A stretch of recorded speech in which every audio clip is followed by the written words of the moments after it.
Якщо на попередній сесії ми це чули так побіжно, ці речі, то зараз це ключовий фокус нашої панельної сесії.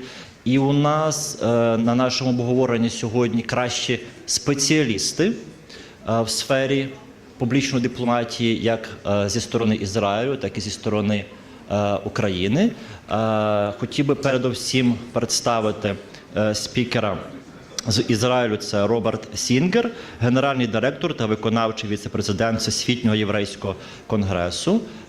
У пана Сінгера та його організації багатющий досвід проєктів, ініціатив для ознайомлення світу з тим, що робить Ізраїль, щодо позиції Ізраїлю з того чи іншого питання. Також до нас згодом приєднається, долучиться Рон Прозор, представник Ізраїлю в ООН в 11 та 15 роках. Тобто у нас буде і позиція урядова, фактично, з боку щодо того, як вести публічну дипломатію, як нею займатися. Пане Сінгер, я буду вдячний, якщо ви виступите, як я зрозумів, з трибуни. І я також хотів представити з українського боку дискусантів. Це Наталія Попович, президент групи компанії One Philosophy, і Василь Мирошниченко, партнер компанії CFC Consulting. Василя я особливо хотів привітати не лише як досвідченого фахівця в сфері публічної дипломатії, але, власне, з днем народження. І дуже дякую, Василе, що в свій день народження ти зміг, знову ж таки, пожертвувати своїм персональним святом на користь країни і на користь Центру Нова Європа. І до нас долучився. Пане Сінгер, вам зараз слово. Будемо вдячні, якщо if you share your experience and of your organization, please. Thank you.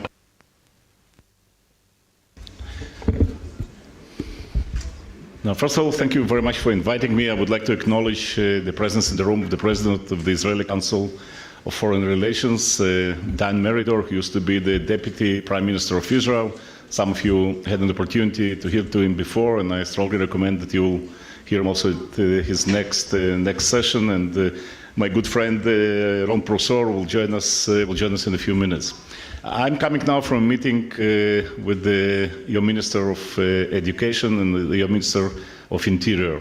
And being at this conference, I'm still trying to adjust myself because I left the Soviet Union these days, so Ukraine, 46 years ago as a refugee. And and I came back here in 1989. I was one of the people that established the first Israeli embassy here in Ukraine, as well as in some other places here in the former Soviet Union.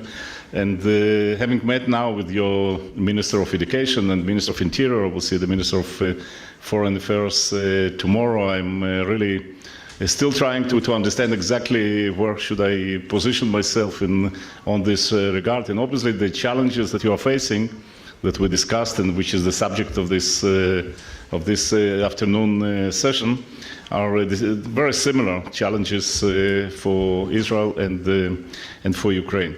So they asked me to give like 8-9 minutes a presentation of what my organization is doing, the organization that I'm leading professionally. The president of this organization is Ambassador Ronald Lauder from New York, and I'm the CEO of the World Jewish Congress.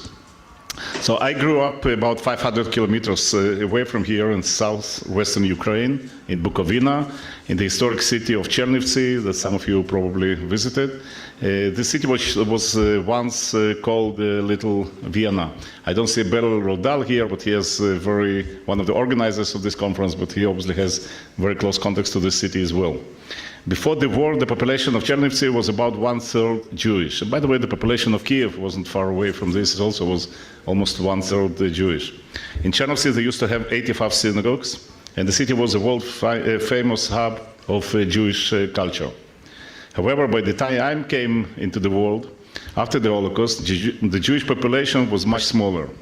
But Chernivtsi was still one of the only Soviet cities in which Yiddish could be heard on the streets. Anti-Semitism was a part of our landscape, though it was perhaps less problematic than in other Ukrainian cities. Israel, the Jewish state, was an object of constant attack in the Soviet media and in the Soviet schools. The teaching of Hebrew or any sort of Jewish education was outlawed. Israel, we were told, was an aggressive, imperialist state, a puppet of the Americans. Some of the older folks here may remember Trofim Kichko's notorious creed, Judaism без прикрас, Judaism without embellishment, published in 1963 by the Ukrainian Academy of Science.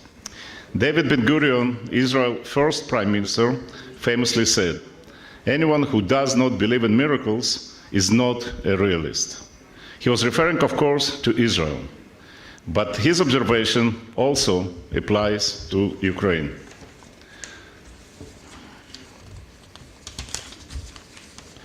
Much has changed in the last 30 years, and the birth of a vibrant, independent, and democratic Ukraine with a flourishing Jewish community and institutions is just one uplifting example. We in Israel and the Jewish communities worldwide are grateful to the Ukrainian governments over the last 3 decades for helping make that possible.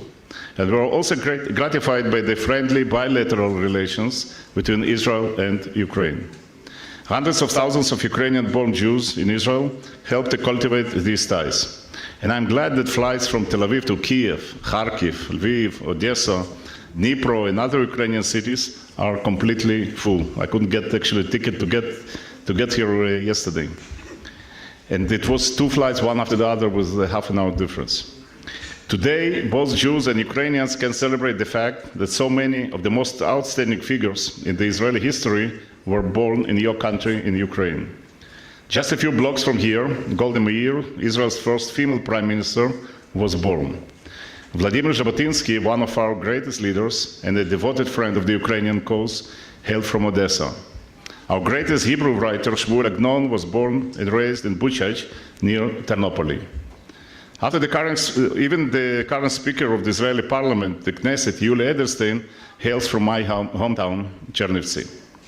Sadly, however, some things do remain constant. One of them is anti-Semitism. Even if its focus has shifted to some extent from the former Soviet Union countries to Western Europe. Today, around the world, hatred of Jews is often camouflages as a hatred for Israel.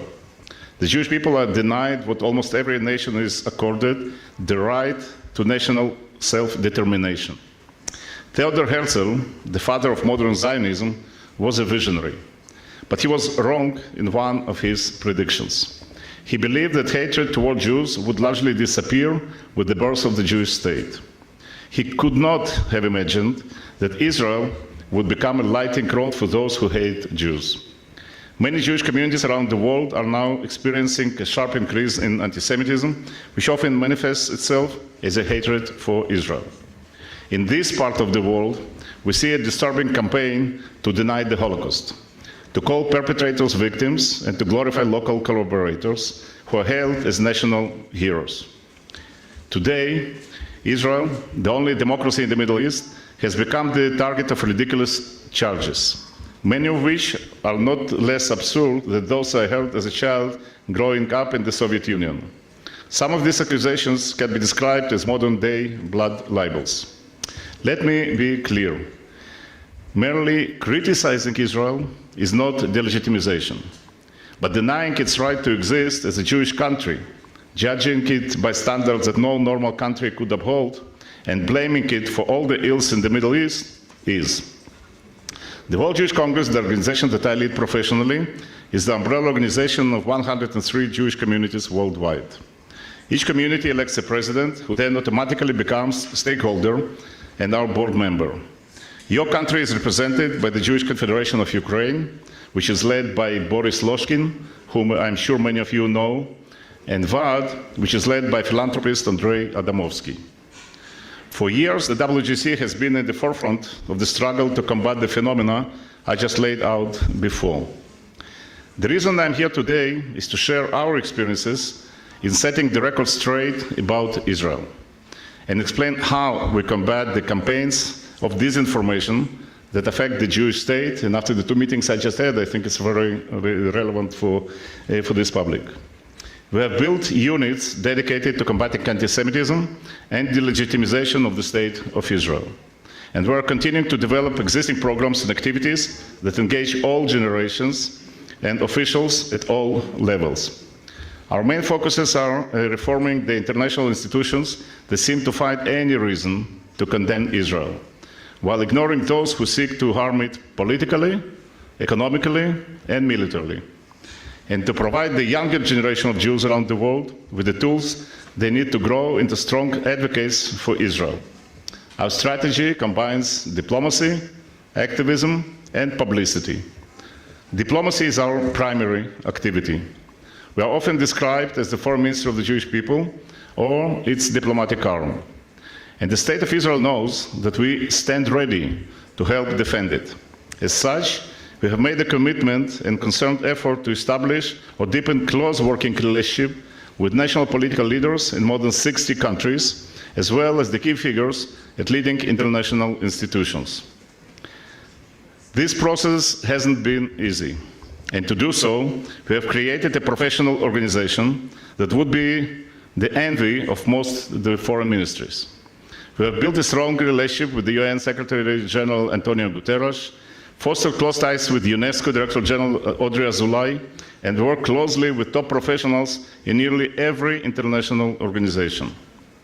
In addition, I visit Geneva at least twice a year in order to meet with delegations to the United Nations Human Rights Council. With all the human rights abusers in the world, including Syria, North Korea, Iran, and many others, more resolutions have been passed against Israel than all other countries combined. I would like to show you the most recent statement delivered to the Human Rights Council by one of our representatives in Geneva, Lauren Rose, just to give you an example, short example of what we are doing.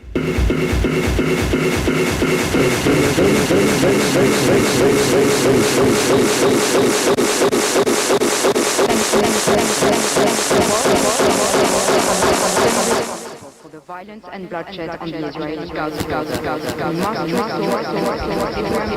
The impartial statements made over the past few days and the one-sided resolution presented this morning.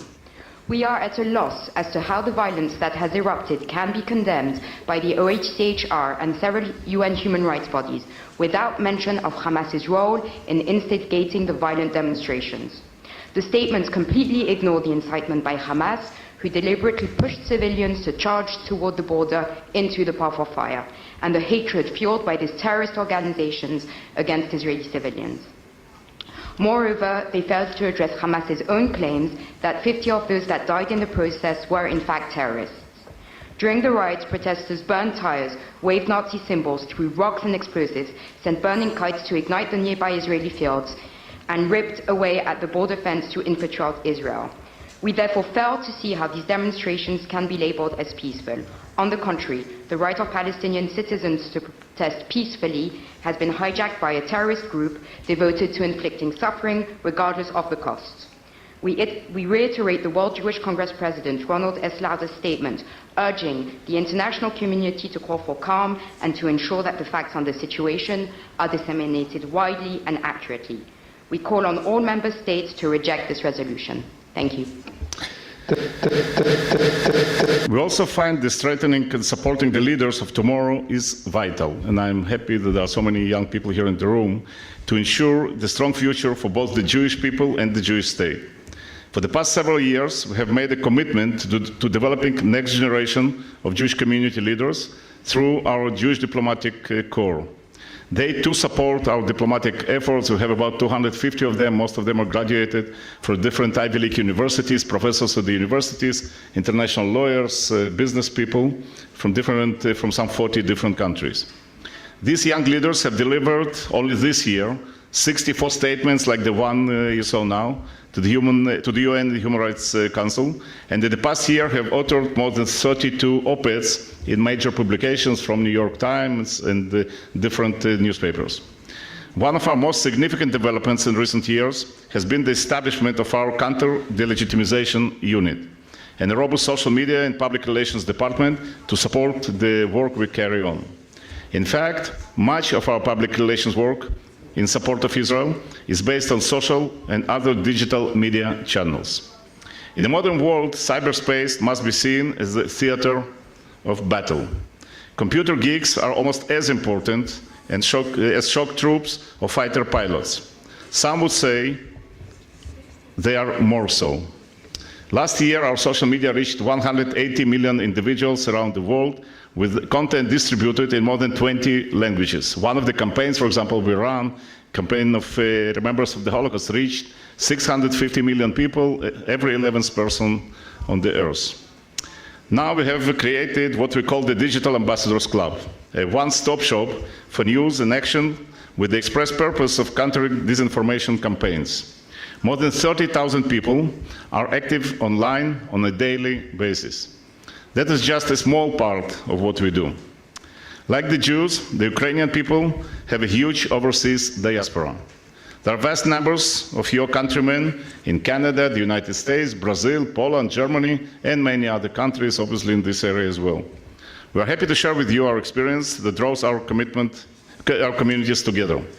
As any other nation, Ukraine should see its diaspora overseas as an important asset. There are potential ambassadors who can help the world better understand Ukraine. As a native of this country, I'm especially excited by the development of a democratic Ukraine based on the Western values to which every society should be committed: mutual respect, diversity of opinion, and tolerance. Thank you.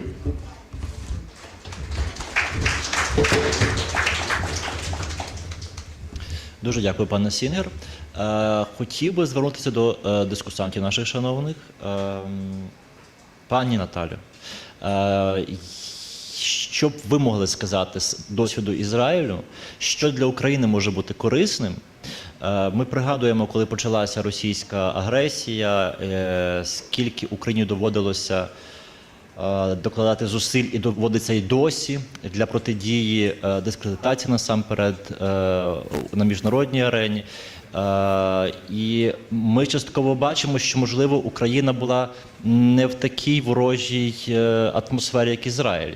Якщо зважити на те, що більшість резолюцій ООН приймаються чи готуються більше проти Ізраїлю, ніж сумарно проти всіх країн, на щастя, в ООН, принаймні, підтримка України є. Де насправді Україна може похвалитися своїми здобутками, які цікаві є проекти, тим більше, що ви є одним з співзасновником Українського антикризового медіа-центру. Можливо, ще є якісь речі, які теж можуть бути цікаві нашим партнерам із Ізраїлю. Тому от цікаво, що може бути з Ізраїлю для України цікавим, що ви могли вихопити вже за півдня участі в конференції, і чим можна поділитися із ізраїльською стороною України. Дякую. Дякую дуже. Чи краще, якщо я буду говорити українською чи англійською? Окей. Я би на початку вітаю. Дуже дякую за запрошення і за можливість почути наших вельмишановних колег з Ізраїлю і трошки порефлексувати над українським досвідом. Я, напевно, передовсім хотіла би сказати про мій контакт з цією цікавою країною, в якої я надихаюсь багато і продовжую вчитись останні роки особливо. Знаєте, ми всі виростаємо з якимись історіями в нашому житті. І ці історії, з якими ми виростаємо, вони є дуже важливими, вони є формуючими. Я виростала у Львові, в родині, яка мешкала перед війною в Варшаві до Другої світової війни. Тому в моїй родині передавалися історії моєї бабусі і дідуся, які приятелювали близько Варшаві з багатьма єврейськими родинами. Дуже переживали, коли їх застала трагедія, і багато з них, на жаль, потім опинилися в Варшавському гетто. Я пам'ятаю історії про Андрея Шептицького, який був таким якби superior для мого прадіда, який також був греко-католицьким священником. І ми знаємо про багато історій з минулого, коли вдалося, на жаль, надто малу кількість єврейських дітей врятувати в українських монастирях. Це історії з минулого. історії сучасності. Ізраїлем я зіштовхнулася, коли була в ролі радника до Бориса Лошкіна, який зараз очолює Єврейську конфедерацію віднедавна. Борис в той час очолював президентську адміністрацію в Україні і запросив мене на зустріч з Ерезом Ешелем, який стартував в Ізраїлі проект Українських академій лідерства. Коли я прийшла на зустріч з Ересом і почула про його проект, де молоді люди через такий gap year, коли їм по 18-19 років в Ізраїлі готуються до служби в армії, а в Україні мені видавалося, що після Майдану це саме така лідерська підготовка, якої дуже потребує українське суспільство.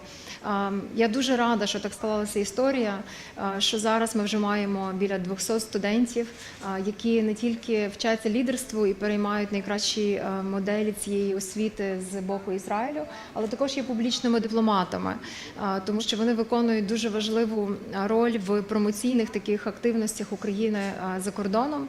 Зокрема, коли Голландія приймала рішення в рамках референдуму про угоду асоціації з Україною, студенти дуже допомагали мені, моїм колегам, Василеві і всьому Українському кризовому медіа-центру і багатьом тут присутнім учасникам відстоювати позицію України в Голландії. Тому це дуже цікавий, насичений такий досвід. Мені здається, що є 3 важливих уроки з боку Ізраїлю по відношенню до України. Перший – це насправді сама історія зіонізму. Мені здається, що усвідомити, що навіть народ, який дуже-дуже постраждав, може бути дуже-дуже успішним і самодостатнім, мені здається, в цьому полягає найбільша така обіцянка, найбільший промис, найбільша можливість для України. Точно так само, як євреї дуже довго відчували, що не зможуть стати рівноправними учасниками, аж поки інші нації і країни будуть вказувати їм на їх місце, чи то в Європі, чи то в суспільстві, чи то в якихось ієрархіях. Точно так само ми, як українці, фактично тільки після Революції Гідності, мабуть, усвідомили, що ми не готові жити в світі, в якому Росія ставиться до України як до тимчасового утворення, або ставиться до українців як до неіснуючого народу і неіснуючої нації. І, напевно, на жаль, ця війна на Сході не припиниться до тої міри і до того часу, коли Росія не визнає, що Україна тут є назавжди. І українці будуть суверенною країною, суверенним народом, який завжди буде захищати і до кінця свої права. Тому мені здається, що в цьому для українців з точки зору усвідомлення сили є дуже великий урок. Другий урок, мені здається, який також до нього поверталися і про нього частково згадували спікери в першій панелі, це величезне усвідомлення, те, яке я побачила, знайомлячись з дуже багатьма людьми в Ізраїлі в рамках таких ознайомчих поїздок, коли ми створювали Академію лідерства в Україні на основі ізраїльського досвіду.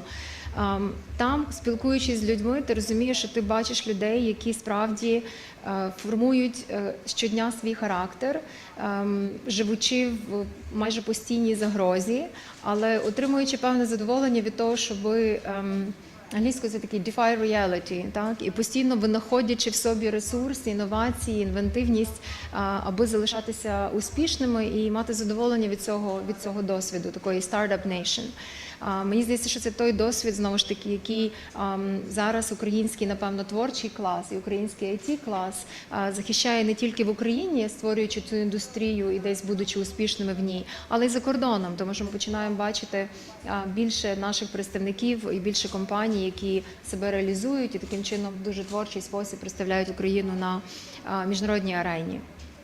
Третій, напевно, важливий урок, найважливіший, можливо, це те, що Ізраїль зрозумів, аби бути успішними, треба дбати про найслабшу ланку.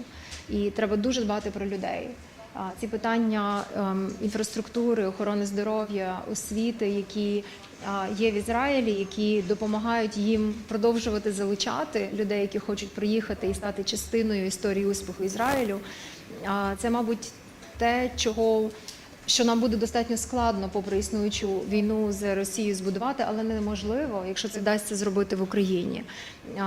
Тут якраз про те, аби поставити людину в центр уваги роботи уряду. тут про те, аби кожен український солдат відчував, що за ним держава буде стояти так, як стоїть за кожним ізраїльським солдатом ізраїльський уряд, коли відбуваються ці славнозвісні обміни полонених на одну фактично одиницю, один талант одного громадянина і інші речі. Мені здається, що в цьому ми вже дуже багато речей почали переймати на рівні інформаційної державної політики в Ізраїлю, досвіду стосовно того, як відзначати тих воїнів, які кладуть своє життя зараз за нашу безпеку. З якою повагою ми маємо ще більше і більше ставитися до сиріт, які залишаються після них, до їх родин, до системи освіти, яка має виховувати максимальну повагу і розуміння, і інклюзію по відношенню до тих людей, яким ми завдячуємо всім. З точки зору, напевно, публічної такої міжнародної дипломатії, кілька ще таких стверджуючих речей, які мені дуже імпонують, і які, мені здається, ми в роботі Українського кризового медіа-центру намагалися останні 4 роки втілювати. По-перше, в Ізраїлі є така дуже здорова річ, яка говорить про те, що не треба вибачатися за те, що є твоїм. Мені здається, що дуже важливо мати своє власне усвідомлення історії, не намагатися її прожити, і це те, що зараз робить Україна дуже-дуже активно останні 4 роки. Справді, як вранці говорила наша колега і також член правління УКМЦ Іванка Климпуш, знати, за що ти хочеш попросити пробачення і за що ти вибачаєш. І такі речі, як навіть ви знаєте, що ми зараз зовсім по-іншому відзначаємо Другу світову війну. Україна відійшла від глорифікації такого радянського усвідомлення Другої світової війни і про життя її як великої трагедії, з якої ми і далі продовжуємо виносити певні для себе уроки. Але разом з тим усвідомлювати і пишатися тими речами, які в нас є. Мені здається, другий момент в такому публічному просторі – це те, що ізраїльські спікери дуже впевнено і наполегливо і завжди до кінця захищають інтерес своєї країни. Мені здається, що це те, чому ми вчимося. Єдине, що в Україні, як завжди, як правило, дуже багато голосів. Тобто ми часто чуємо від наших дипломатів, що з боку України приїжджають сотні спікерів, часто з достатньо різними меседжами. Мені здається, що з боку Ізраїля приїжджають, коли 200 людей, вони всі приблизно говорять про одне і те саме. В українців присутня варіація точки зору, і це трошечки може впливати на нашу ефективність в міжнародних відносинах і в дипломатії. Але що важливо є, і що, мені здається, ми робимо, і тут, напевно, багато ще є точок навчання між нами, і як це Ізраїль робить по відношенню до своїх діаспорних організацій. Я знаю, що паралельно з нами відбувається зараз сесія якраз на цю тему. Це використання сили громадянського суспільства і тих громадських організацій, і тих експертів, які часом, навіть поки українська держава формується, і, скажімо, credibility і повага до українських органів влади за кордоном ще тільки напрацьовуються, до громадянського суспільства, до експертів є великий кредит довіри. І ми намагаємося останні 4 роки, я, Василь, мої інші колеги з УКМЦ, максимально його використовувати для того, щоб захистити інтерес України. Зокрема, одне з таких напрацювань, якими ми ділимося вже з нашими європейськими колегами. Група аналізу гібридних загроз Українського кризового медіа-центру зробила таке фундаментальне дослідження того, як російська офіційна лінія телебачення висвітлює європейські країни. Як багато, на жаль, ненависті, непорозуміння і такої невзаємності до дуже теплого ставлення, яке є в Європі по відношенню до Росії, демонструється в Росії. Ми з цим дослідженням об'їздили, я думаю, вже біля 10 країн, і про нього написали вже і Washington Post, і The Daily Mail, і The Guardian, і Le Monde, і інші видання. І це вже, скажімо, такий наша цінність, наш value add нашим європейським партнерам, яким ми допомагаємо десь відкрити очі, десь побачити якісь загрози і трошки по-іншому подивитися на ті виклики, які стоять перед ними. Але це постійний процес. Ми також десь помиляємося, десь робимо, десь аналізуємо вже свій досвід, але постійно також звертаємося до того, що ми бачимо з боку наших колег і Ізраїлю, і намагаємося це враховувати в нашій роботі. Так що ми дуже дякуємо їм за приклад і за натхнення.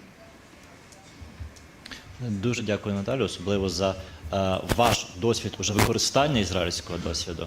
Особливо цікаво, і сподіваємося, що почуєте і почули нові якісь цікаві ідеї, які ми зможете в подальшому скористатися. Василю, у вас є величезний досвід не лише в протидії російській дезінформаційній кампанії, але досвід і в брендуванні України за кордоном задовго до і російської агресії.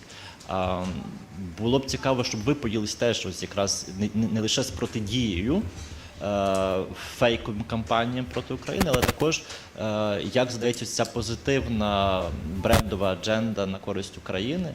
І тут я хотів би теж зробити такий реверанс Ізраїлю в українському дискурсі, тому що ми 2 роки тому проводили опитування серед українців, і питання звучало таким чином: зовнішня політика якої країни має стати прикладом для України? Для нас було дивно побачити деякі країни, бо, звичайно, там потрапили Сполучені Штати, Німеччина, Велика Британія, але потрапив також і Ізраїль. Потрапив Ізраїль, що особливо цікаво. На жаль, ми не можемо припустити, що саме приваблює українців, бо не було б додаткових запитань, але очевидно, ось ця якраз здатність, цей резилієнс до стійкості і до загроз, які існують навколо Ізраїлю. Це те, чого, можливо, українці не відчувають у себе і що хотіли б перейняти. Якраз, можливо, помиляюся, але насамперед щодо брендування України за кордоном, ну і що може бути корисним зі сторони Ізраїлю. Василю, дякую. Thank you, Sergey. I will just speak English for a change so that our guests can better follow the discussion in a way. And basically, very good questions that are being raised. And also, I enjoyed hearing, Robert, your presentation about how Israel has been harnessing the diaspora, and apparently you all were united by the fact of actually resurrecting the state of Israel, and that was a strong motivation. And to this extent, also Ukrainian diaspora in the Soviet times, especially in North America, they all were driven by the desire to have an independent Ukraine, and they were pretty mobilized. But then after the 90s, after the collapse of the Soviet Union, when they achieved what they wanted, there was, in a way, they felt like now it's up to Ukrainians to decide what we do, how we achieve that. And then later we actually had another wave that was the recent revolution of dignity, and then the forthcoming Russian aggression in Ukraine, which became an impetus for the mobilization of the diaspora. Nevertheless, I believe that your experience of dealing with diaspora is something we could replicate and something we could really build on, because I really do believe that what you have described of how you are cultivating and actually educating the younger generation of Israelis as well as of Jewish people living abroad who can be your advocates, who can go out and speak on your behalf at different venues, at different conferences. This is so important because now what we are facing in the public diplomacy world, we see the devolution of diplomacy. And the devolution of diplomacy means that it becomes more and more citizen-to-citizen diplomacy, where actually individuals can have an impact on foreign policy. Let me give you just today's example. Dennis Rodman, an NBA player, legendary NBA player, his contribution to the North Korea peace not the peace, but basically the meeting, the legendary historic meeting which took place this morning in Singapore, is invaluable. So one individual, a basketball player, could have contributed to something which could not be achieved for such a long period of time.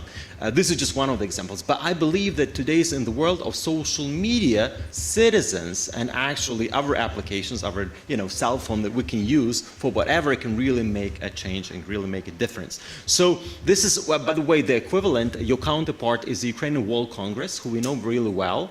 And they are pretty active, and they also travel in the world meeting different leaders. And we have over 20 million Ukrainians living abroad, and definitely this is where we are now active and try to be as active as possible. For better or for worse, all these people are united because of, against Vladimir Putin, and actually because of the threat we have to face today. And in a way, I always often quote Golda Meir, who we also reference to, because there was a famous quote, I don't remember it clearly, but there was actually, when we still have to negotiate, right, with your enemy. But the fact is, when your enemy does not recognize you as a nation, does not recognize you in itself that you should exist, I mean, there is no space for negotiation, right? So in a way, what we are facing with Russia is that they don't really recognize as a sovereign nation, basically. And therefore, it's so difficult to actually reach any kind of settlement with Russia, because for them, it's inherently, we don't exist. I mean, we just don't exist. So that's the problem. Now, speaking of public diplomacy, and actually why it's so important to communicate a good image and a good story about the country. Apparently, we all are competing, right? All the countries are vying between each other for foreign direct investment, for tourism, for actual attractiveness of its export. And apparently, Ukraine is out there, and we want to be differentiated, we want to be different. And yeah, I think what I really like about Israel, about how the country which is constantly at war with your neighbors, and it's constantly fighting, has managed to build a successful brand of an IT nation, of a software development nation, of an innovation technology. This is something that we would be keen on actually replicating here. As you know, we have two sectors now in Ukraine which are developing very quickly. This is IT and agriculture.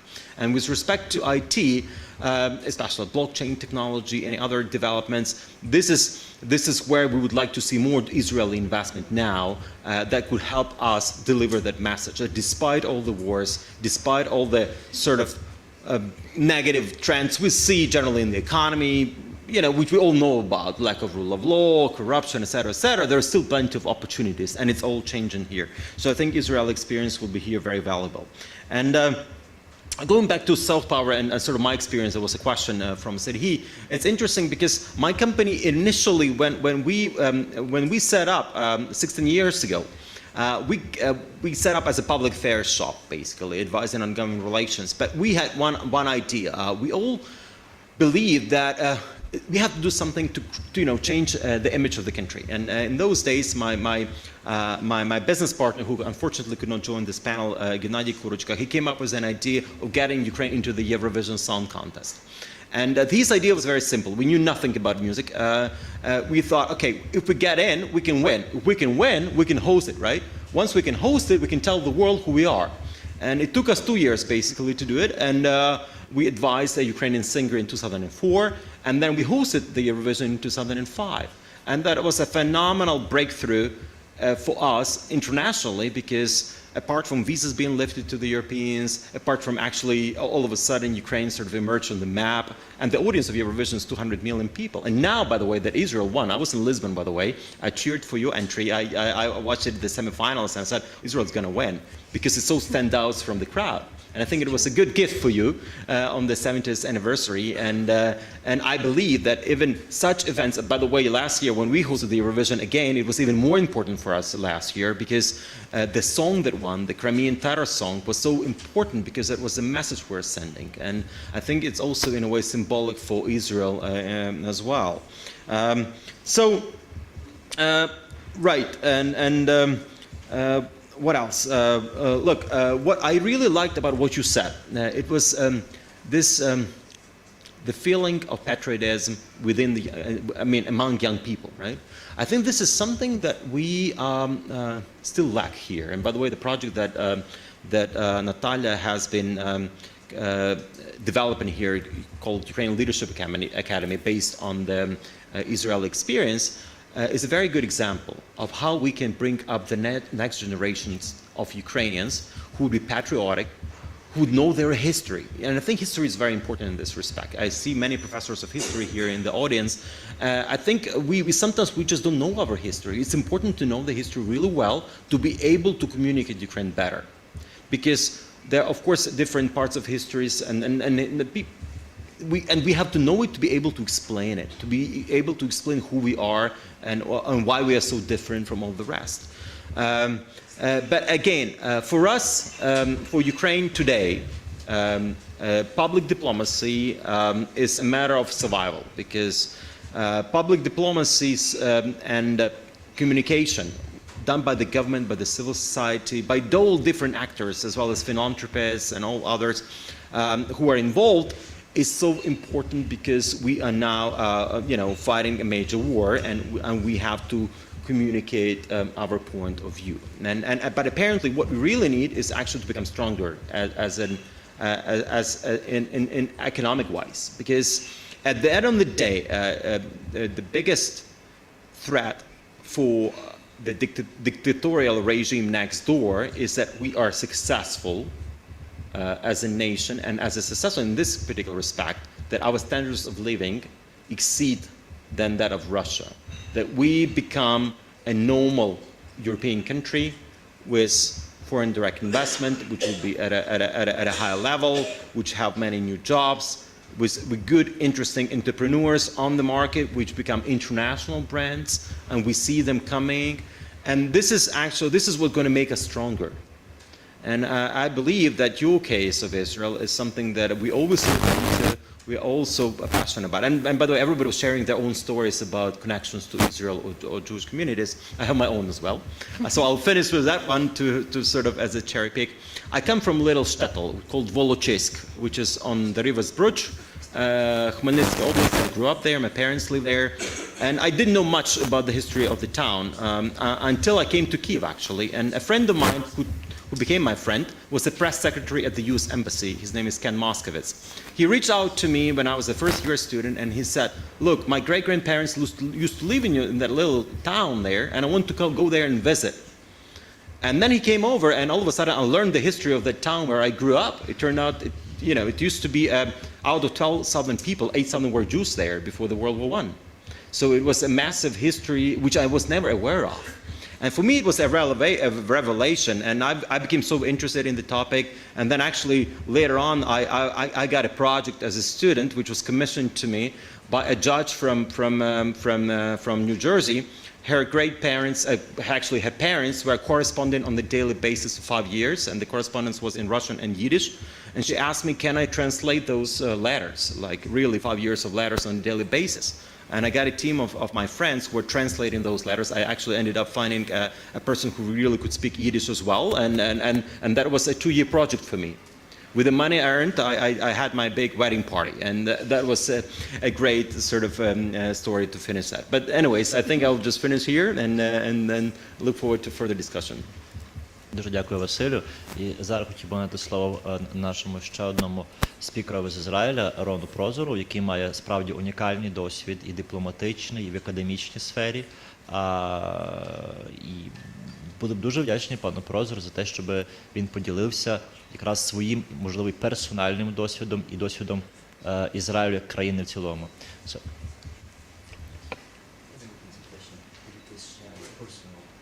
Yes. First of all, it's a joy to be here. You look like a much nicer crowd than the one I saw at the United Nations. I'll try and capsulize for you. In essence, after, I grew up in the foreign ministry, so I started as a second secretary, the lowest form of animal life. Second secretary, first secretary. Bottom line, what I want to tell you is that I ran Israel's foreign service. That's where I lost most of my hair. But when I came to New York, to the UN, I myself was shocked at what happens against Israel, and I would, tag it as against Israel. What we see is political terror. Political terror on nearly every dimension. Now I'll have to substantiate this statement, okay? What does it mean? It means that on all levels against the state of Israel, by the Palestinians, by the Arabs, they don't care about what the case is. It doesn't make a difference if it's about liabilities, it's about sustainable development, if it's about, anything that is, things that Israel wants to do in Africa.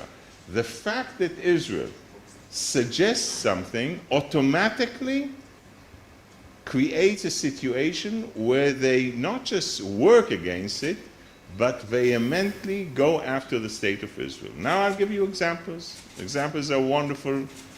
Here it's all quiet, and the ones in Israel know the Mediterranean is calm. You don't know that anything is happening, and suddenly out of the water comes a decision by an undersecretary called Laila Zarougi. Now, what does it mean? At the UN, you have different people who are responsible for different agencies, okay? And they are basically quite independent.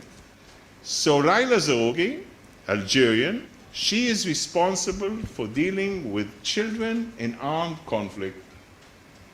Now, out of this quite suddenly, she puts a report out. It's supposed to be a professional report, okay?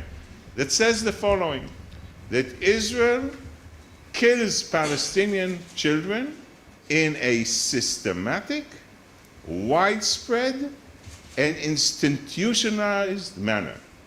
Now, why do I remember those three words? Not because I became very interested in the English language, but because those three words constitute a move to crimes against humanity, ICC. You don't use those words for what's happening in Syria, or in Yemen, or in Libya.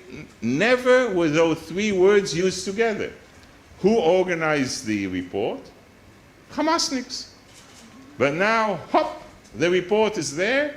She wants to blacklist Israel and, of course, ICC. So we have something that happens. To tell you the story, what happened, I went to Ban Ki-moon, who was then the Secretary General. By the way, Ban Ki-moon, when he was put in an MRI machine, an X-ray machine, the result came out spineless.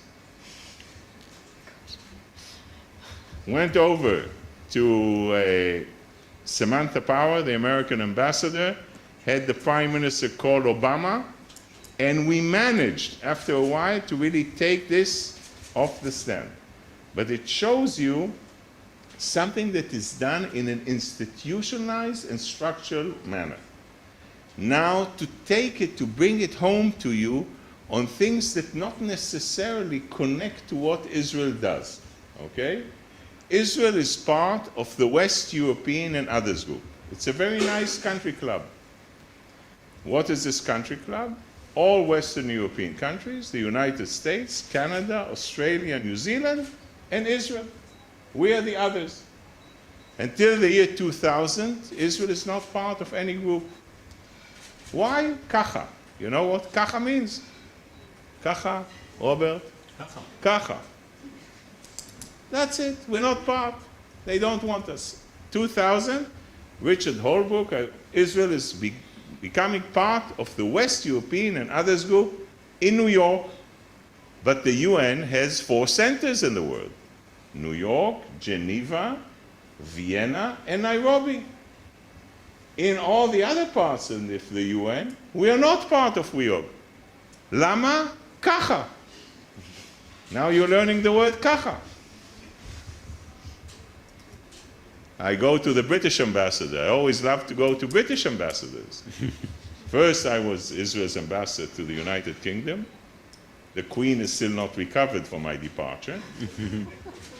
And I go to the British ambassador because they have a knighthood before their name. Sir Mark Lyles-Grant. Hey, Mark, why are you singling us out in this situation? No answer. In the Council on Human Rights, there's an Article 4 that deals with human rights violations all over the world. An Article 7 that singles out only one country in the world. Surprise, surprise, what country? Israel. Lama? Kacha. Who votes against this? 4 countries vote against this singling out of Israel. The United States, Canada, Israel, and the great empire of Palau. After the vote, I looked for the ambassador of Palau. I asked Robert, maybe he knows where the guy is. I looked for him, found him on a 15-story building in New York. Knocked on the door and said, Ambassador, I came to say thank you. He said, I'm ambassador for Palau for 8 years. No one ever said thank you.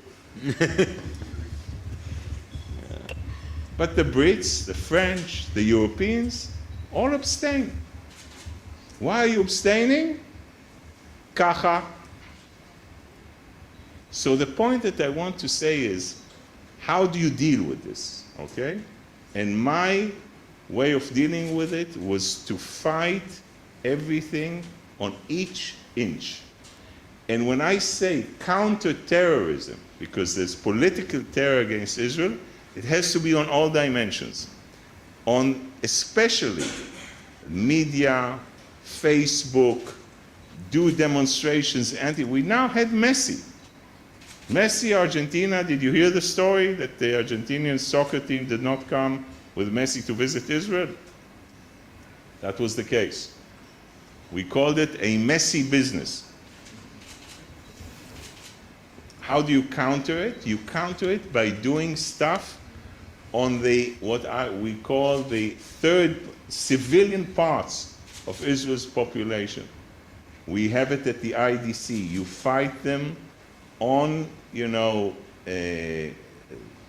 on all networks outside of the public domain, because governments are always looked upon as very biased. Demonstrate against coming, we have to have a counter demonstration. We have to work on the system and basically go after the people that go after us. And what am I really suggesting? In other words, Israel, as you know, works very well when it deals with terror that happens all around. We have good information and intelligence that we gather. We can do the same thing on all those people that go after us in the public domain. And it's a lot of work, but it has to change the way we think. So in essence, I can go on and tell you a lot of stories, but I think for 7 minutes, thank you. Thank you a lot. Дуже дякую.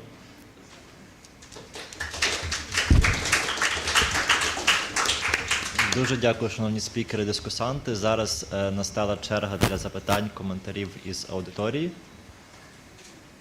Будь ласка. Дякую, Ігор Скрипченко. Хотів задати питання, оскільки у нас назва дискусії «Протидія дезінформації та створення бренду держави за кордоном». Я не знаю, наші гості чули, мабуть, чули працю з Бабченко. Моє питання стосується того, чи проводилася в Ізраїлі колись саме ізраїльськими спецслужбами така спецоперація, саме з ініціювання вбивства, але саме коли було повідомлено про це всі ізраїльські ЗМІ. Тобто спочатку всі дізналися про вбивство, а потім, що це була спецоперація. Чи була саме в медійному плані колись така спецоперація, проведена ізраїльськими спецслужбами за всю історію Ізраїлю? Дякую. I hope I understood the question well. You're not, I didn't... So do you know about this incident, Babchenko incident, and he was... He drowned. So he was a kind of been killed, but Yes. Realistically he wasn't, and the government, Ukrainian officials kept silence for a day, and then the question was, is it normal for Israeli government, as I understand, and special forces to keep the secret, not making it public? If it would be Israel, he wouldn't appear again. No, I'm joking. But this is, first of all, it's odd in the sense, but what I'm saying, you asked me a question, and the answer to that is that we have to be creative. We have to be creative in dealing with basically people and countries that are, all they think about is really creating a change in Israel's society, in trying to influence public opinion, and in order to create fear, and also in addition to that, by economic pressure, to really create a warfare against Israel. So I would call it a diplomatic warfare, and like I said, it's like political terror. And the minute you go out and do that, you have to be, to understand that there might be consequences for your behavior. Today, it's a free zone.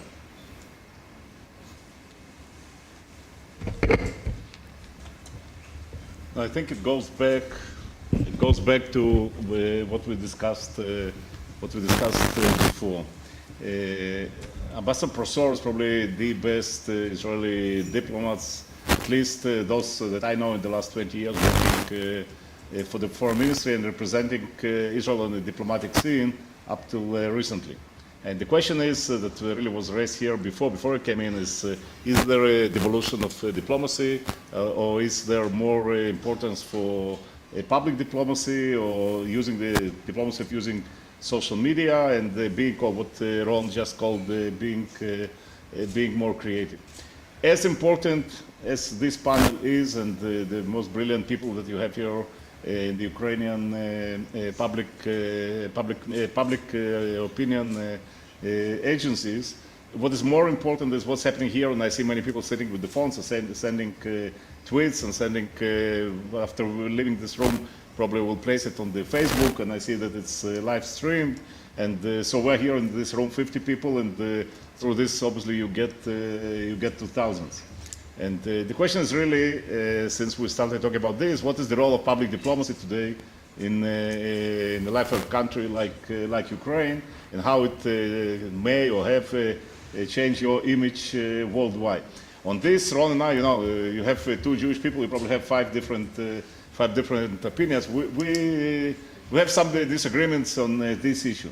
So I'm representing now an NGO, or big international Jewish organization. I probably saw in the last 10 days more ambassadors and foreign ministers and prime ministers and different ministers. They told you just came from a meeting with the Minister of Education and the Minister of Interior than many of the Israeli top diplomats. The diplomatic corps doesn't always like this, because I'm not representing the state of Israel, I'm representing the Jewish community, and hopefully we are working together in a good coordination, which in most of the cases we do. But once again, when I'm speaking on behalf of the Jewish people.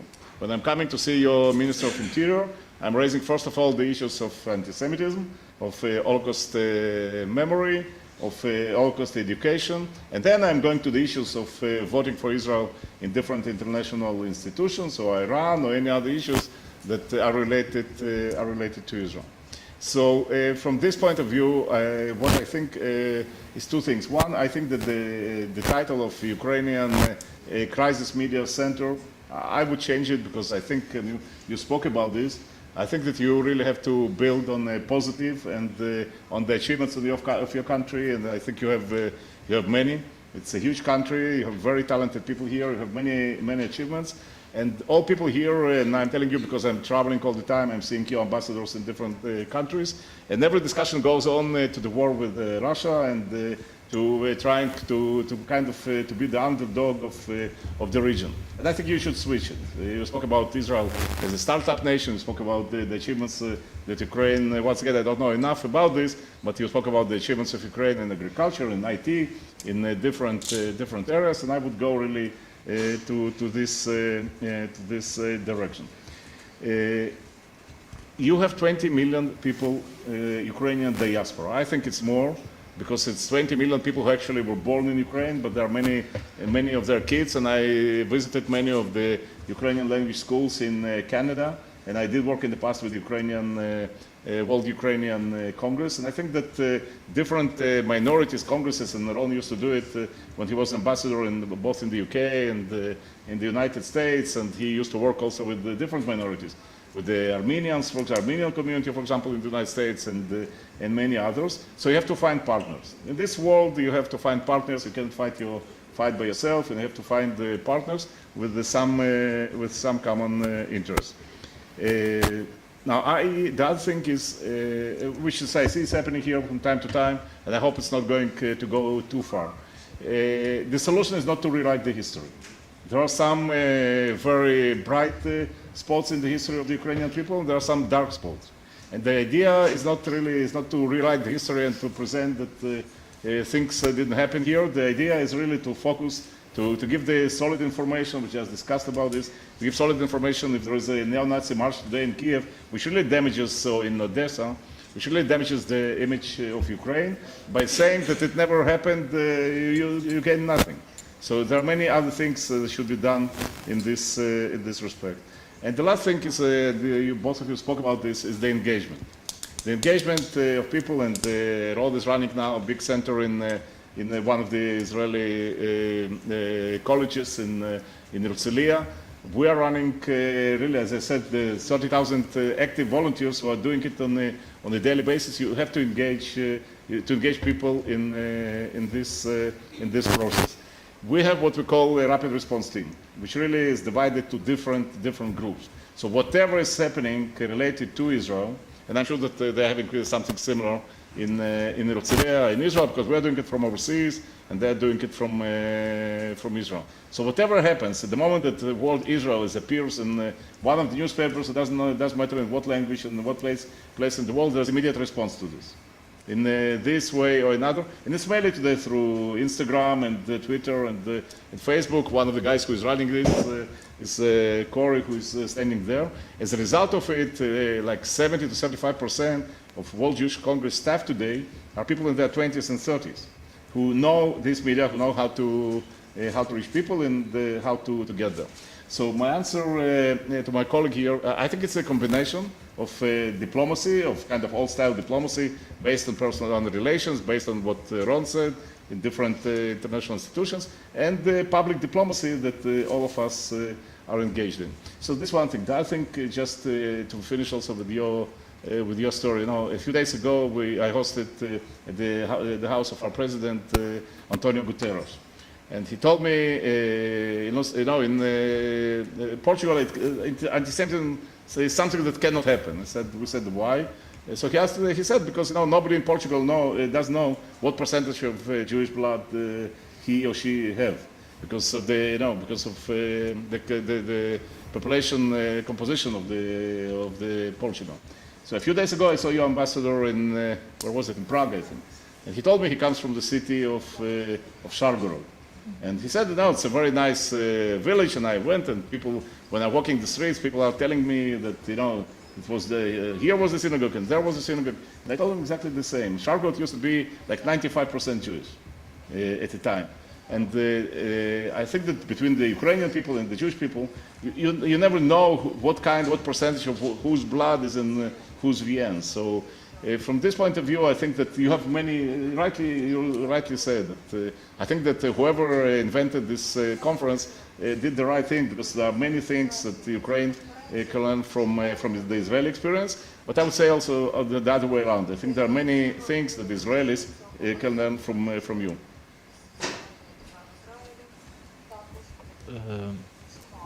Буде ще запитання? Я, можливо, переформулюю запитання, яке поставили з зали, і хотів би долучити наших якраз панелістів із України. Якщо держава, якщо уряд має приймати рішення, влада, яке збігатиметься з національними інтересами країни, якщо це була спецоперація, яка захищатиме інтереси українців, життя українців, і буде розуміння, що ця акція може спричинити до міжнародного скандалу, до небажаних наслідків на міжнародній арені в інформаційному плані. Як потрібно поводитися в таких ситуаціях? Я так розумію, це може бути не стільки про ту ситуацію, яка насталася навколо Бабченка, але от уроки на майбутнє.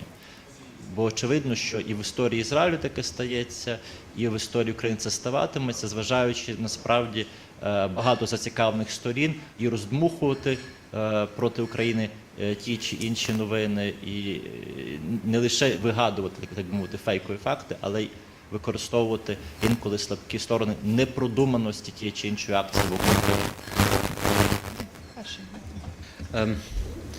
It's actually a very good question.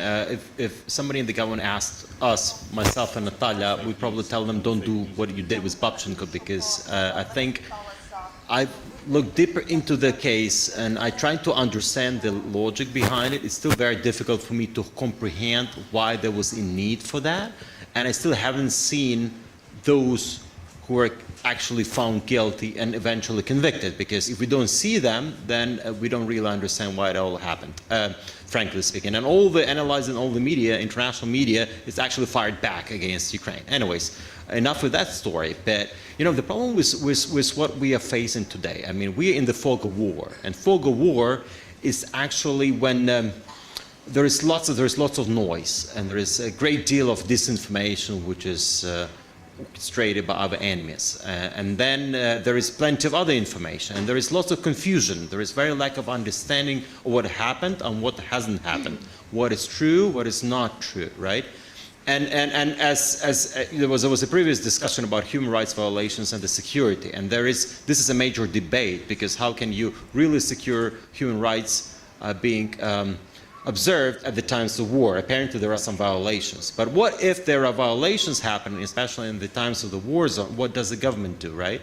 I think it's very simple. It's like in any public relations story. If there is something has happened and it doesn't look good, it's important to admit, apologize, and investigate. And it's important to be frank about it. It's important to admit the mistake, admit if there was a guilt, of course. If there was, for instance, a Ukrainian military has conducted crime, right? And you're trying to conceal that, it's not good. It's good to actually punish those who perpetrated it and actually admit it and communicate it, because this is how you build trust. Because in the world of communications, it's all about trust. Because now, for instance, if somebody is assassinated in Ukraine, God forbid, but it happens in Kyiv all the time, and there is an official statement about that, then the next question is, was he really assassinated? Maybe he's still alive, maybe not. So you see, I mean, it actually causes lots of confusion. And confusion is something we want to avoid, because you see the way Russian public diplomacy works. They're not trying to convince anybody about anything. They're just trying to confuse you and actually make it a matter of opinion. And I think this is something we really have to be aware of and communicate the truth, despite the fact how painful it can be. But if we admit it and actually communicate it, you will build trust. I think on this particular issue, I think Ukraine is still learning as a country that, trust is built on only in part on communicating, but a huge part of building trust is by your real achievements and by your real efforts and real actions. We all know that your actions will speak louder than your words. And I think we are still in the process of proving by our actions that what we are doing are, the right course of action.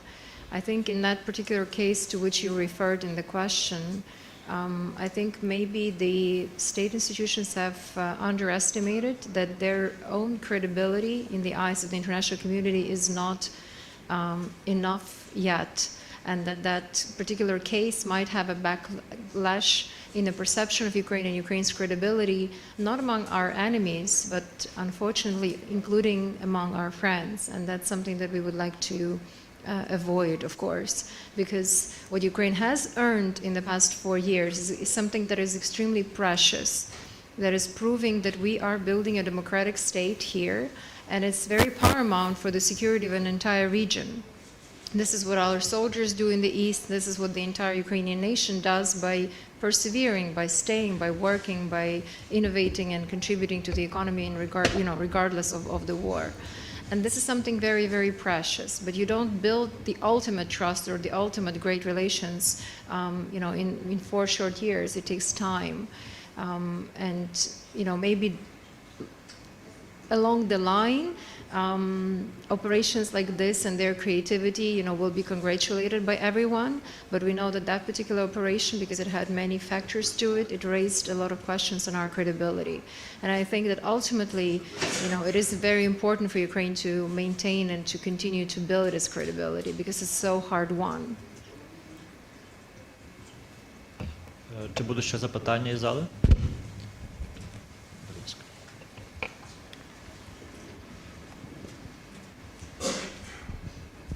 Дякую.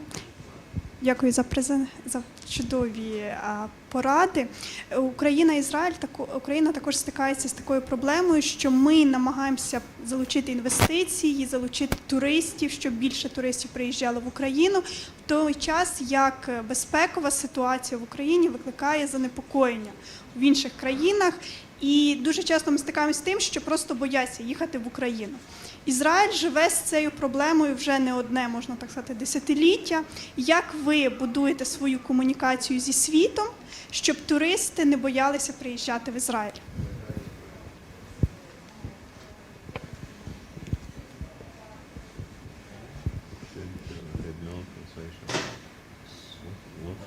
So I would translate it. So the question was about how to attract investors, how Israel could attract investments here, because lots of investors are scared by the war in the country.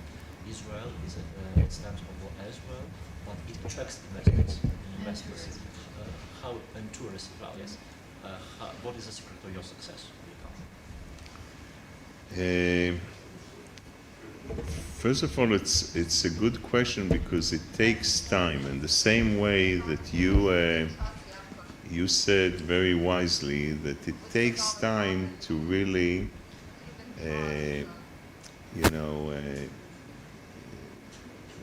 let people understand that they can trust what the country does and what it says. So in the sense, you have to persuade people in the Ukraine the same way that we have to do it in Israel, that in contrast to what sometimes they hear or they see in the media, the situation on the ground is different. Now, it takes time to build that confidence, because what happens, it's gradual, because you say that, people don't really believe you completely. They come and visit, they go back and they tell the story. And you basically, it doesn't happen from one day to the other. But it has to be very clear that the message or what you're giving is a trustworthy message. And it's, and sometimes this message is not good enough. People still are frightened, or people even on a higher level look for an alternative, okay? So you have to be attractive enough, and it takes time, and create that perception at least that what you're telling people has a base in reality. And it comes back to, the other debate on fake news, because exactly as the first speaker said, you're not trying to convince someone, but you're basically trying to, by fake news, trying to distort or put, questions. And the last example that I remember was the use of chemical weapons in Syria. The repetition of the fact that it wasn't Syria, it wasn't Atam, it must have been someone else. I remember people that I have huge respect for me that said it's not logical that they use chemical weapons, because they had no interest in doing it at the right timing, at that timing. And what I want to tell you is how hard it is to build this. Because you mentioned, how hard it is, because you have to persuade your own people in the Ukraine. They receive a lot. You would receive a lot of criticism on the way from the media on things that are not true, but you still have to treat it with a lot of patience in democratic structures, because only then will you be able to, and by the way, we still have huge debates if this is the right thing. Many in Israel think that we are paying too high a price for allowing the media to show only one angle. So the constant discussion is part of, I think, a culture that at the end of the road will make Ukraine very attractive. I agree with Ron. I just would like to emphasize two things. Last week we had in Israel 2 marches. It was a gay parade in Tel Aviv with 20,000 people coming from all over the world. And like 40 minutes from there, on the border with Gaza, there was march of return with another 15 to 20,000 people who were sent by Hamas to the Israeli border. And there's no one single free room that you can find these days in Tel Aviv or in Jerusalem, partly because it's the year of 70th anniversary of the State of Israel, but you really can't get a room.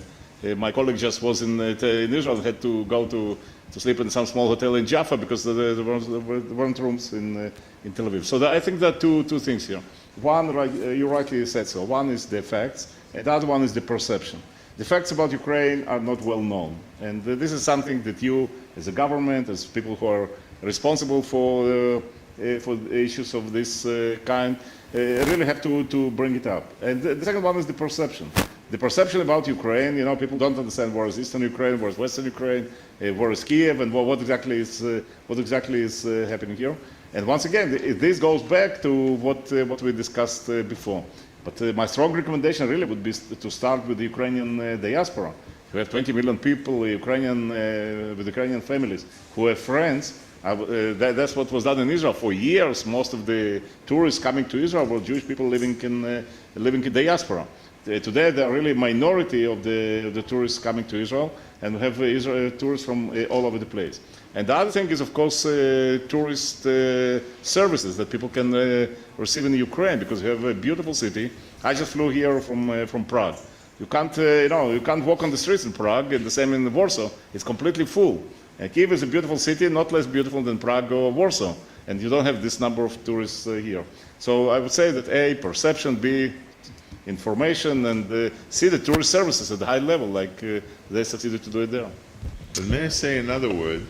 You're starting off in a good position because of lack of knowledge, you don't have a big minus. So your beginning stage is you can build, it's like, you know, terra incognita for a lot of people. Your base, you can build it very nicely. So you have the ingredients to really create an amazing base. You don't have to really fight a lot of headwinds, but just for people to know. But just to add on this, I think that because of the war, actually, there was lots of media coverage, international media coverage, and now finally people understand that when the Soviet Union collapsed, so many new countries have popped up, and Ukraine is an independent nation. So it really helped us to communicate that we are a sovereign state because of the situation. But your question was specific: how can you attract tourists at the times of war? And I think the last weekend, 2 weeks ago, when Kyiv hosted the finals of the Champions League, and I think this one event has really helped communicate that message, because all of a sudden, all those people who came, the massive media coverage, and a lot of people were watching it, when they saw it, they basically, okay, well, so there is a war there, but Kyiv is safe. Look, people are enjoying their time there. It is a European city, and it's safe to travel. There are other issues related to that, low-cost airlines. We need more of those to make it cheaper to travel to Ukraine. But also there are so many other sort of areas of tourism that could be explored. Pilgrimages, religious pilgrimages, from Israel for that matter, to Uman, to Medjugorje and other places which are sacred to a lot of Jewish people, as well as also pilgrimages of Swedes that go down to southern Ukraine to explore the villages where they used to live. Or green tourism. People want to live in clean environments somewhere in the Carpathians. Access to water. I'll give you another example. Israeli investor invested into a little town called Sataniv, which is in Khmelnytska Oblast, and Sataniv has unique access to water, which is similar to that water of Truskavets. But now they hope to bring more Israeli people for treatment to Sataniv. And recently, they've actually rebuilt the synagogue there. I was there last year, and I was surprised because I saw the synagogue totally ruined, and all of a sudden it's a brand new synagogue. It was totally rebuilt. And I said, are there any visitors? No, there are no visitors, but we hope to get some people just to come to recreation to Sataniv, and then they will actually come to the synagogue to see where their ancestors come from.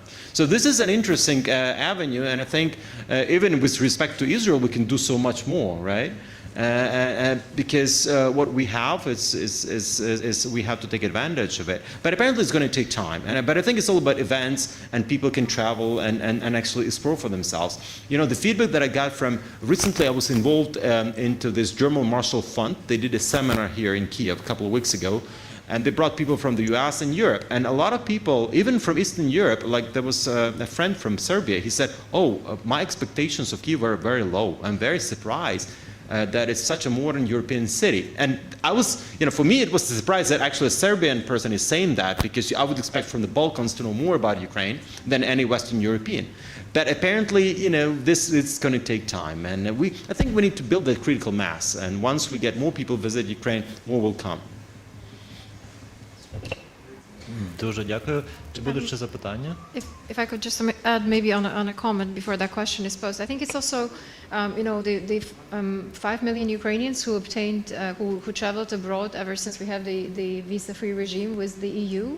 I think it's also on the side of the Ukrainians. If every Ukrainian feels that he or she is an ambassador of Ukraine in a true sense, because that's the way it is. All of us are, in a sense, ambassadors of Ukraine. If we travel abroad, if we spread the word more about our country that is managing to truly, defend its borders on the east, but at the same time to have these wonderful events like Eurovision Song Contest last year and the football championship and other things.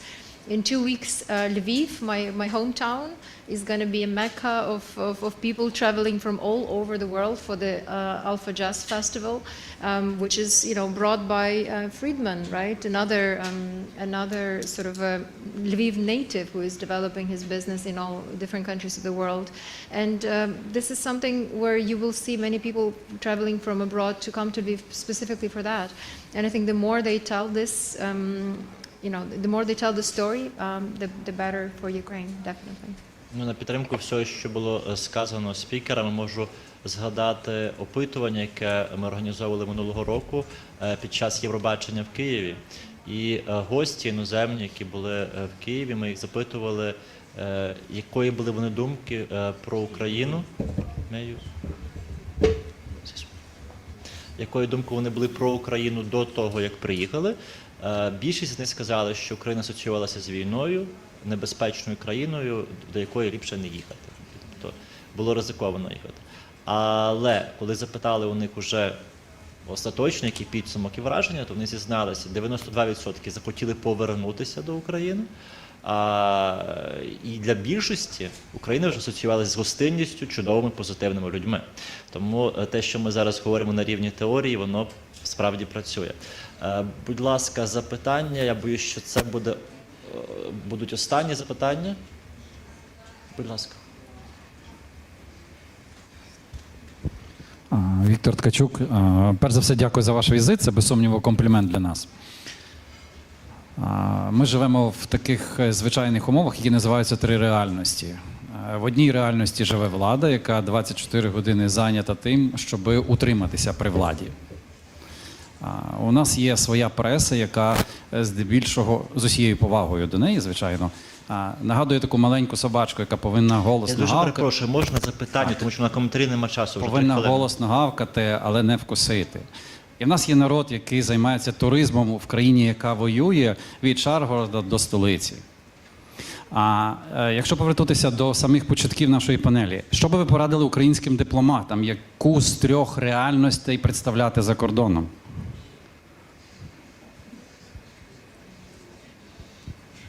Ще одне запитання, будь ласка.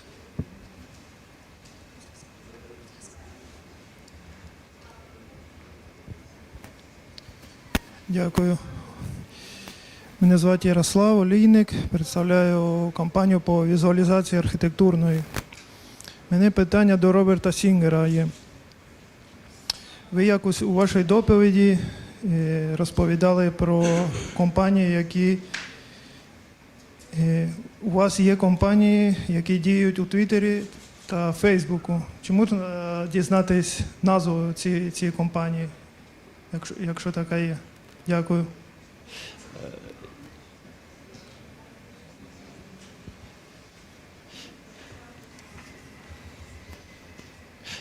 Шановні спікери, панелісти, як захід добігає кінця, я б хотів до всіх вас звернутися, щоб ви сказали свої завершальні ремарки буквально на 30 секунд. Можливо, щоб узагальнити запитання, які пролунали, які будуть справді поради українським дипломатам, як вони мають представляти свою країну за кордоном, враховуючи в тому числі те, що ми сьогодні говорили в контексті ізраїльського досвіду. Ну і до пана Сінгера буде більш конкретне питання щодо агенцій, які працюють в соціальних мережах. Дуже дякую. Василю, можливо, почнемо із вас. Well, I already said a lot, but there was a good question on the recommendations. Of course, it was more a question to our Israeli friends, and I look forward to hearing your recommendations and your advice. But I think because I never worked, I was never a civil servant. I was mostly always an activist and businessman. But I do encounter Ukrainian embassies a lot, and more often, actually, I'm very disappointed, frankly speaking, for many different reasons. We can, of course, debate and discuss it, but I really, because you see the Ukraine's foreign service is very militarized in that respect. There is a very, the hierarchy there is so strong, and people are so scared and intimidated by actually doing anything, initiating anything, and they just choose not to do anything, and then actually it's very dangerous because nothing is happening, and a lot of that is the reason of this old Soviet system, right, of the civil service, especially the foreign service. Because if you look at all the ministries after the revolution of dignity, you would see that MFA is still lagging behind in terms of their reform and in terms of actually introducing new tools to their diplomacy. And I'm just being frank here. We can, of course, discuss it, but I'm not here to criticize them. They're, of course, doing a great job, but look, it could be better. It's all individual. There are some great people there, but apparently it could be improved. There could be more motivation and more sort of forward-looking approach to many different things. I thank you for this question. I think it's a really good question. In general, I think that Ukrainian diplomats need to pursue diplomacy that would ensure that we have a sovereign state and a very globally competitive state, 21st century globally competitive state. So whatever they do, they have to live up to that expectation from the Ukrainian nation. I think that we have some embassies that are problematic still. I love seeing the work of some of the diplomats that have been already assigned their jobs since Revolution of Dignity. In particular, I think we have really good diplomats in Austria, and I think we have really good representation in the Council of Europe, and we see more creativity in the Ukrainian diplomacy. I would agree with Vasil that before, for various reasons, Ukrainian diplomacy was about being polite. Now it's about becoming a little bit more effective and creative, and I think we need to see more of that. However, I think the success of a country like ours, and maybe any country, can only come if our state diplomacy is going to always combine its efforts with the diaspora and with the civil society. Because when we are together, we're much stronger. And given the level of threats that Ukraine has, we need to do everything and anything possible to make sure that our coordination is really, really good. So there have been some cases where, as a representative of civil society, I can say that we lacked that coordination with the state. But there were some cases, like in some moments of our campaign in the Netherlands, where actually there was a full coordination between the Ministry of Foreign Affairs, the ambassador, like 10 organizations from Ukraine, students from the Academy of Leadership, everyone was in sync in terms of the messages, what do we do and how do we do it to achieve one single result for the state. And I think we need to do more of that. And also including in the very important organizations like the United Nations, because this is where we do look up to Israel's example.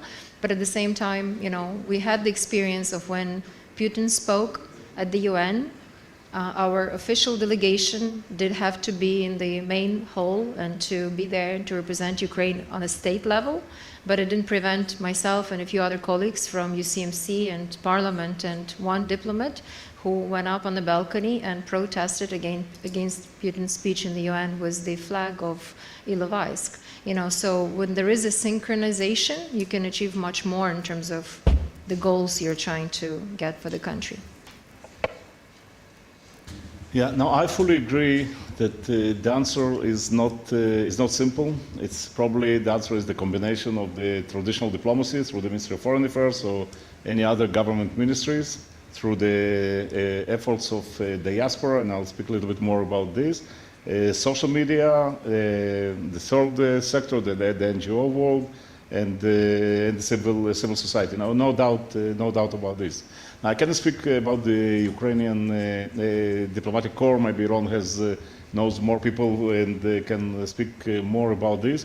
But those diplomats that I met were solely focusing on the war on the east of Ukraine. This is the only focus of the discussions they usually have. And I think this should be shifted. If you have any way to influence it, I think this would be a good example.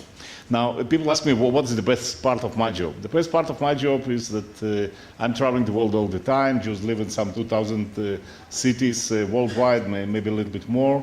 In every place I come to, I have somebody to have dinner with. So I just arrived here yesterday. I already have a dinner with the people here from the Jewish community. They know the situation on the ground much better than I do. They know it in Ukraine, they know it in Brazil, they know it in Argentina, they know it in every place. Not only this, but they're obviously much more connected than I am, because they live in this country. Usually these are successful people in their own societies. I see, as I said, I see people of Ukrainian descent in different places I'm traveling to, really in Latin America, in Europe, in North America, in different places. I think for what you're trying to achieve, for image building, brand building, perception building, I think to use people who have affiliation, connection, or history with Ukraine is critical. I think social media is a key factor. First of all, in Ukrainian, for the 40 million people who live here. And this, you have to be more engaged in the Ukrainian language. I just asked our unit that already working in some 20 languages to do it in Ukrainian as well. But obviously, if you want the world outside to know, you have to do it in many languages.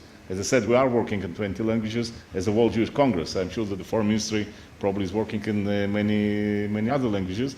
But I think this is critical.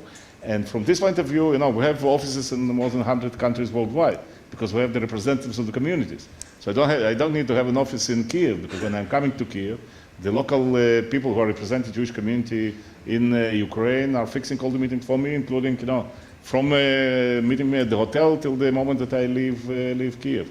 So I think that this has to be built much better than the Ukrainian diaspora has today. And the government should see it as, I don't want to say a strategic asset, but definitely as a bridge to the worldwide opinion makers.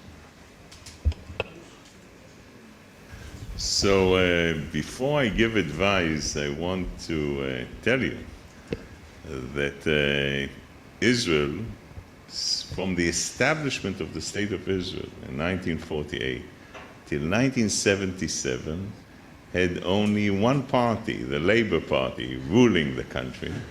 They nominated anyone they wanted. They did, and what I'm trying to tell you is that, before giving advice, I want to tell you that the structures are very important, to create structures.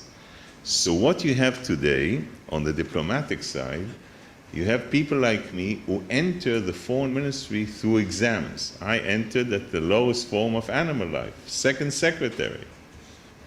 And the people that are entering, the level then continue, but also the government is allowed to have political nominations. Hence, the prime minister or the foreign minister says, X or Y, I want him in a certain key position, and we have 11 political nominations. Why 11? Kacha. Okay? I'm teaching you a new, but The structures are important. Now, what is a good diplomat? A good diplomat is someone who can tell you to go to hell in a way that you will be looking forward for the trip. Okay?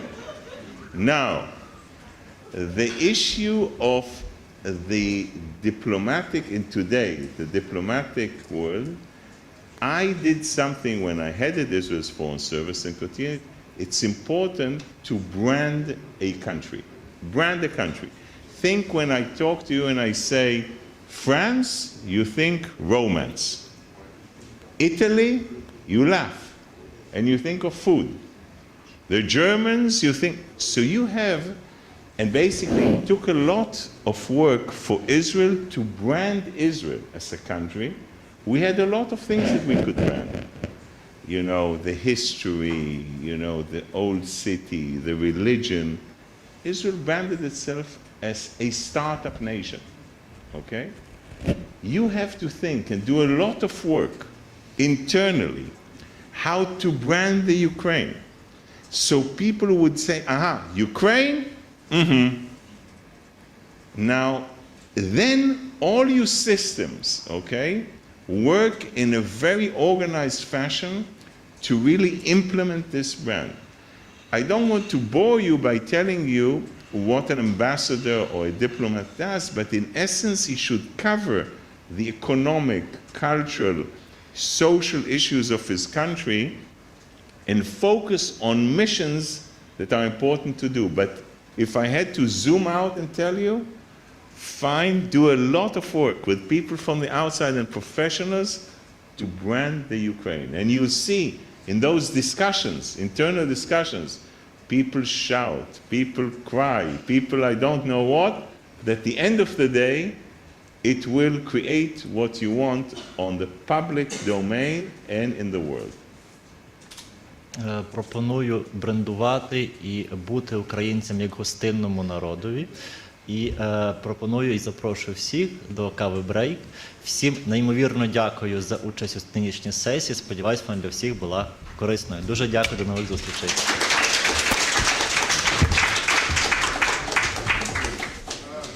Thank you.